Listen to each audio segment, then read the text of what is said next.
Newsroom. Now it's John Kerry's turn to give it the old college try. The new U.S. Secretary of State announcing Wednesday he'll be returning at the end of next week to the Middle East, a surprise fourth trip in less than 3 months. That was Wednesday. On Thursday, Israel announced preliminary approval for nearly 300 new housing units in the West Bank, settlements that won't be shovel-ready for a while, but still, another nail in the coffin of a lasting deal, say critics. Show images, for instance, of Wednesday's scuffles at the Damascus Gate in Jerusalem's Old City, on the day where Jews there were celebrating the reunification of the disputed city. And viewers might be tempted to respond they've seen this movie before many times. And then there's Munib al-Masri, a one-man army for peace. This Nablus-born business tycoon, who's been dubbed the Palestinian Rothschild, is hoping to do what the politicians haven't: spark a breakthrough. France 24's Gallagher Fenwick followed him. We'll see his report in a moment. Also with us, we've shied away from politicians in this special edition of the France 24 debate. Palestinian architect Sari Khoury, welcome. And welcome to Israeli-born attorney Ron Sofer, who's a member of the Paris bar, the New York bar, and the Israeli bar. Thank you for being with us. The France 24 debate, where you can always join the conversation on Facebook and on Twitter, our hashtag F24Debate. Before we go to our panel, let's go to this story filmed by Gallagher and by Mark Perlman. This is for Reporters, the France 24 investigative news magazine. Come. Hello. Hello. Shake hands first. Hello. Shalom. My name is Munib Masri. In the hills of Nablus, right next to Har Braha, a Jewish settlement. Just have to wait. This is occupation. I have ID for a Palestinian VIP. Munib Masri, what are you waiting for? It's supposed to be a VIP card. You're smiling. Yeah, smiling because I'm sad and because they don't want to talk. A highly unusual scene. Israeli soldiers let a Palestinian man have his way in front of our camera. We want to make peace, huh? We want to have our state living side by side by your state in harmony. And we want peace. Let's do it. Where are you from? No, your father and mother. Polish? Petah Tikva. Europe, Poland, and Germany. And your mother German? What? Yeah. You're a nice boy. Yeah. What? You're a nice looking boy. Thank you. Yes. Munib al-Masri tells us that he has spent much of his life trying to achieve peace between his people and Israel. For 40 years I've been doing this. 40. And I'm still hoping before I die we're going to realize this. Inshallah. Munib is known as the richest man in Palestine. After making a fortune abroad, he returned to his native city, Nablus. He built his home there during some of the darkest hours that the region has endured. It was built during the Second Intifada, which was extremely difficult, but I did it with love. Everybody was curfewing, shooting this, and we were building. I say, while you destroy, we build. Munib al-Masri calls his home the House of Palestine, an Italian-style palace filled with memorabilia and pictures of some of the historical figures he has known.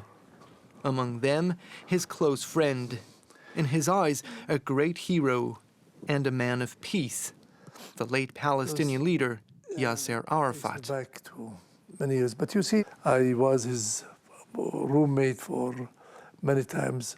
So I've seen him in the bedroom. I see him naked. I see him human. He has a soft place in his heart for women. He was tough when you want him to be tough. Yasser Arafat was a leader. He was Zaim. Despite the many privileges he enjoys and his illustrious friends, Munib says that he has not been spared by the conflict that once crippled Nablus. It changed his grandson's life forever when he confronted Israeli soldiers 2 years ago near the border between Lebanon and Israel. There is blood from both sides. I feel very sad for the mothers who lost their children. As you know, my grandson Munib, he was shot by the Israelis from 25, 30 meters away, and they got his spleen, his kidney, and his back, and now he's on a wheelchair, and he's 22. The wounds and the pain have not deterred Munib from spreading the good word.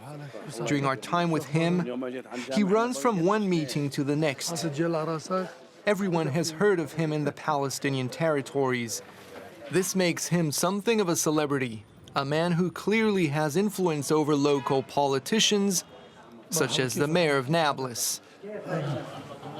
When Munib arrives unannounced at the mayor's office, he immediately cuts short a meeting that was in full flow. You arrived just like this? Yeah. But you know, he's my buddy, he's my friend, and he's the elected mayor, a member of the executive committee, and member of Nablus, and he is the real mayor. This one. He is the godfather of Nablus. Okay? No, this is the guy. In his attempt to get more people involved, Munib has been reaching out to his friends in the Palestinian diaspora. Riyad Kamal lives in Dubai. For the first time in his life, he has decided to return to the homeland he left 65 years ago. He wants to find the house from which his family was expelled when Israel was founded in 1948. He heads to Haifa on nothing more than a hunch. And this road going up, if you remember I was telling you earlier, it's a road that went up. This is it for sure. For sure this is it. At first, the house's current owners are wary.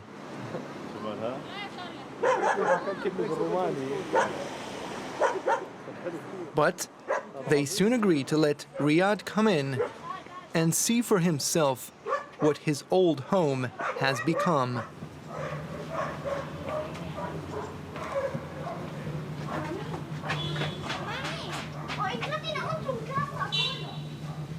Riyad's mind is traveling through time as he recognizes the familiar surroundings of his childhood home. Yes. Yes? Mabruk. Thank you. He was very happy. He was very happy because I realized that there is an Arab gentleman and an Arab family living here. For me, this makes me feel very good. Riyad's emotions are still running high, but Munib wants to move on. He wishes to introduce him to a very important Israeli friend of his, a successful businessman who lives north of Tel Aviv and does not want us to give his name. He and Munib are joined by their shared desire to get their respective politicians to talk to each other again. At the end of the evening, one of the hosts offers to call the grandson of the late Israeli Prime Minister Yitzhak Rabin. Munib tells the young man at the other end of the line that he knew his grandfather well and that he was not easily convinced to sign a peace agreement with Arafat. Actually, he first called me from New York many years ago when I told him he must meet Arafat, and he told me no, he would not do it. I said, no, you're going to do it because Abraham, Moses, Jesus, Muhammad will never make peace except Arafat and you. I miss him.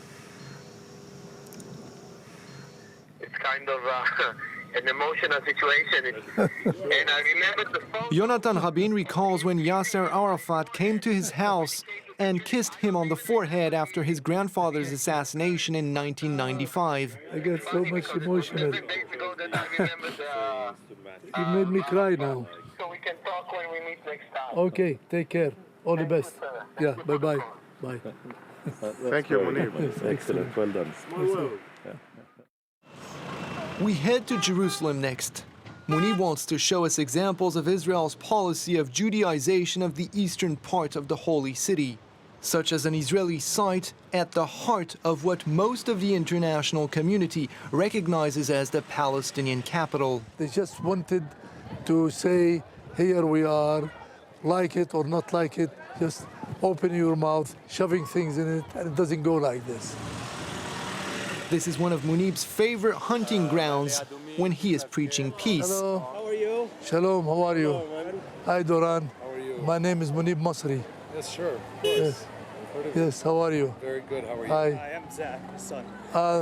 Looks like your brother. Looks like my brother. Well, you're from New York? That's quite a compliment. Quite a compliment. I'm Good. from New York. Yes. New York, yeah. Yes. I love New York. Do you? Yeah. You get to That's go you there? and I make peace here. Do you believe in this? I do. Khalas. Well, we shake hands. But the two-state solution is the only thing on the table, and it will create good and prosperity for everybody.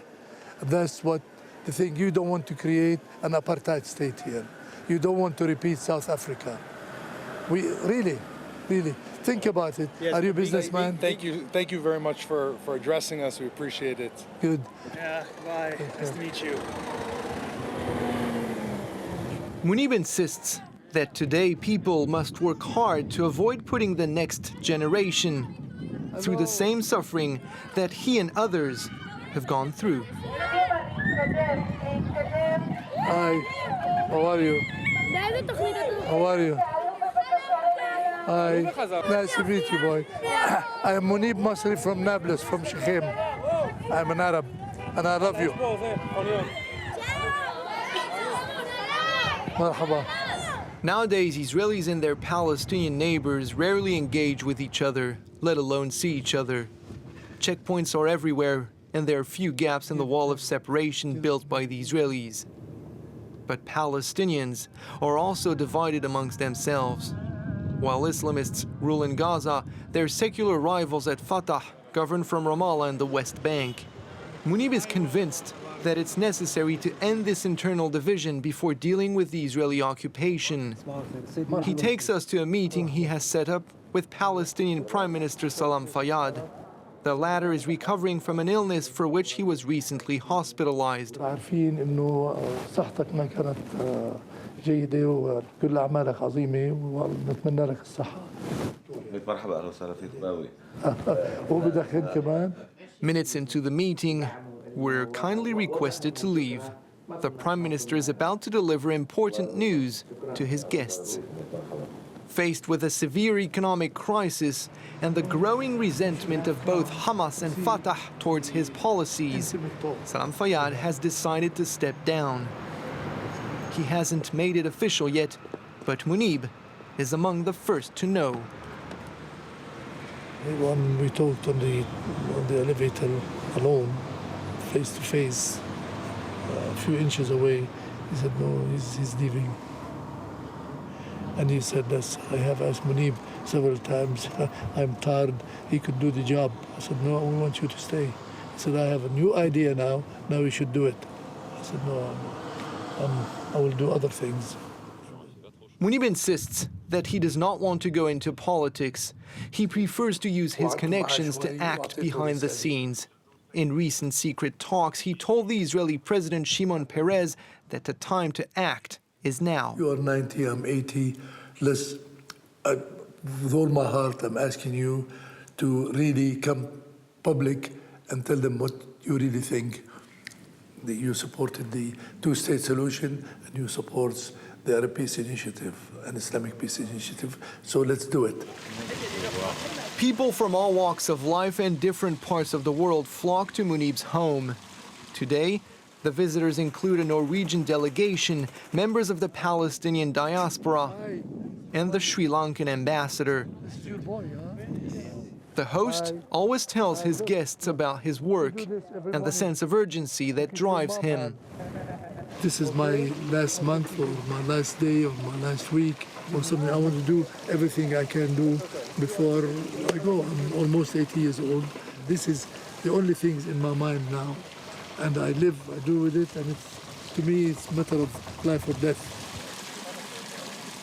Munib says his dream is to one day host a ceremony during which a final peace agreement will be signed at the House of Palestine. All right, and that was for reporters, the France 24 investigative news magazine, Gallagher Fenwick. Question: how many people, when you were out filming, wanted to hear the message of Munib al-Masri? Well, you can see in the report the different people's reactions. You know, of course, Munib is one of the rare out there to actually engage with the other, try to kindle dialogue, get people talking to each other. But obviously, there's not much concrete results on the ground. I mean, the peace process is completely stalled. But his hope is twofold. First of all, that what he's doing behind the scenes will ultimately lead to concrete results, and also he really believes that the current Israeli prime minister is capable of taking a courageous decision which could change things overnight, so very quickly. All right. Before we answer that point, were there people who didn't want to engage with him, didn't want to talk to him? Well, Munib has a way. When you were filming, Munib has a way, if you will, of just walking straight up to people with his sort of demeanor, very elegant, and an elderly person. So it's actually difficult for people to come out and bluntly say, "I don't want to talk to you." So he does get people to talk, but then you can see that reactions are generally ranged between rejection to pretty strong skepticism. Rejection to strong skepticism. Ron Sofer, what were your thoughts watching that report? Well, I was thinking about the New York Times interview that they did with Salam Fayyad, which he of course denied afterwards. But in order to have negotiations, you have to have negotiations between representatives of both parties. And the problem is that the Palestinians are divided between the Palestinians of the West Bank and the Hamas in Gaza. And the problem that Israel has, and that's basically what Salam Fayyad was saying in his article, is that you have to have a party with a representative that brings to the party and can enforce an agreement with his own people. And it is doubtful that Mahmoud Abbas can do that, considering the fact that So are you suggesting, Hamas in Gaza will never accept any deal that he makes with Israel. Are you suggesting that before breaking the ice, as it were, between Israelis and Palestinians, Munib al-Masri should spend more time breaking the ice between Palestinians themselves? Is that what you're saying? This was suggested by yes, absolutely. This was suggested by Salam Fayyad himself. Sari Khoury? Well, I'd just like to say that Salam Fayyad did deny the interview with the New York Times. But as far as the content is concerned, Munib al-Masri has been working on bringing together Fatah and Hamas. So he is working in parallel. Whether his efforts will yield something or not is another question, but he definitely understands that there's an importance to deal with that dimension. However, we should look at the conflict or the issue between Fatah and Hamas in light of the 23-year duration since the beginning of the peace process. In that, yes, Israel can say now the Palestinians have been divided, but there has been a 17 or 18-year window whereby no peace has been brought forth by the table when you had no such division amongst the Palestinian political factions. All right, the divisions run deep. When we come back, we're going to talk a little bit more about Gallagher's report. And again, this concept of breaking the ice to try to get some kind of a breakthrough. Stay with us. It's the France 24 Space.